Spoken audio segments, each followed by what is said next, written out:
কিছু সত্য নয়, একথা মনে দেবী জানিও নিশ্চয়। তাহলে আমরা আজকে যে গুরুদেবের আমরা আশ্রিত, বহু জন্মের সুকৃতির ফলে এরকম একজন সদ্গুরুর চরণে আমরা আশ্রয় লাভ করেছিলাম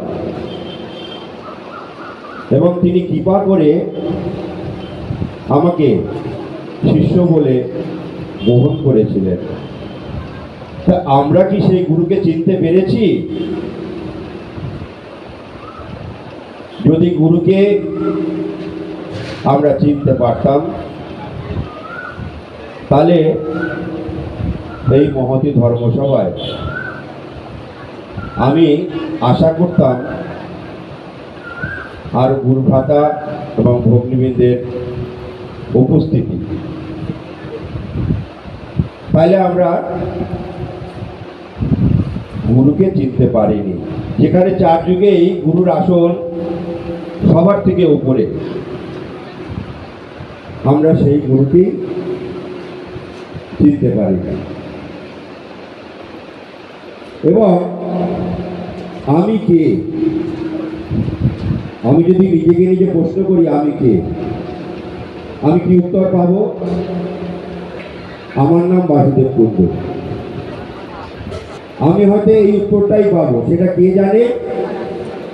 আমার বাড়ির লোক জানে, আপনারা জানেন। আমি বাসুদেব কুণ্ডু। আমি কি সত্যি বাসুদেব কুণ্ডু? আমি পৃথিবীতে কি জন্য এসেছি? আমি হচ্ছি সেই পরম ব্রহ্ম, পরমাত্মারই অংশ। আমরা যেখানে বলি গুরু ব্রহ্মা গুরু বিষ্ণু গুরুদেব মহেশ্বর গুরুদেব পরম ব্রহ্ম তস্মৈ শ্রী গুরবে নমঃ, আমি সেই পরম ব্রহ্মই অংশ। তাই জন্য তার আমরা আশ্রিত হতে পেরেছি। কিন্তু শিষ্যত্ব আমরা পেয়েছি কিনা সেটা আমরা বলতে পারবো না। কেননা শিষ্য কাকে বলে? যে গুরুর শাসন মানে তাকেই শিষ্য বলে। তা আমরা তো গুরুর শাসন মানছি কি? মানছি না। তাই গুরুকে জানতে গেলে আত্মজ্ঞান লাভ হতে কঠিন ব্যাপার, সেই হচ্ছে গুরু লাভ একান্ত দরকার। এটাও শিব পার্বতীকে গুরু গীতার মধ্যে বলছে। আত্মজ্ঞান, আমি কে, এই জ্ঞানটা যখন পর্যন্ত আমার মধ্যে না আসবে তখন পর্যন্ত আমি গুরুকে চিনতে পারবো না। মহাভারতে যুদ্ধের শেষে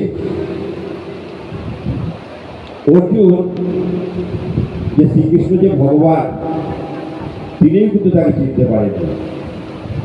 তাই তিনি বলছেন, অর্জুন বলছেন, সখা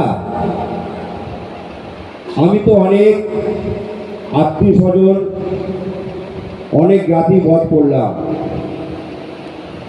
তুমি একটু আমাকে গঙ্গা স্নানে নিয়ে যাবে? শুনেছি গঙ্গায় স্নান করলে সব পাপ মুক্ত হওয়া যায়। তখন ভগবান শ্রীকৃষ্ণ বলেছিলেন, আমি তোমার রথের সারথি, তুমি আমাকে যেখানে যেতে বলবে আমি সেখানেই তোমাকে নিয়ে যাব। তখন শ্রীকৃষ্ণ অর্জুনকে নিয়ে গঙ্গা তীরবর্তী স্থানে এসে উপস্থিত হলেন এবং তখন তিনি তার লীলা শুরু করলেন। শ্রীকৃষ্ণ বললেন, সখা তুমি একটু এখানে অপেক্ষা করো, আমি একটু আসছি। এই বলে তিনি সেখান থেকে অদৃশ্য হলেন। অর্জুন হঠাৎ দেখতে পেল দুটি লোক একটি মরা কাঁধে করে নিয়ে বল হরি হরিবল করতে করতে সেই স্থানে এসে উপস্থিত হয়েছে। তারা এসে সেখানে একটি চিতা সাজিয়ে ওর দিকে তাকাচ্ছে। চিতাটা সাজালাম কিন্তু আগুন তো আনলাম না। এই কথা বলতে বলতে একজন আরেকজনকে বলছে, চল তুই তাহলে নিয়ে আয় গিয়ে। ও বলছে, না তুই নিয়ে আয়। এই বলে দুজনে বলে, না আমার ভয় করছে। তখন দুজনেই সেখান থেকে চলে গেল। যখনই চলে গেল তখনই সেখানে একটি শৃগাল, একটি জীর্ণ শীর্ণ শৃগাল সেখানে এসে উপস্থিত হল। অর্জুনের একটি মহৎ গুণ ছিল, তিনি পশু পক্ষীদের কথা ভাষা অর্জুন বুঝতে পারতেন।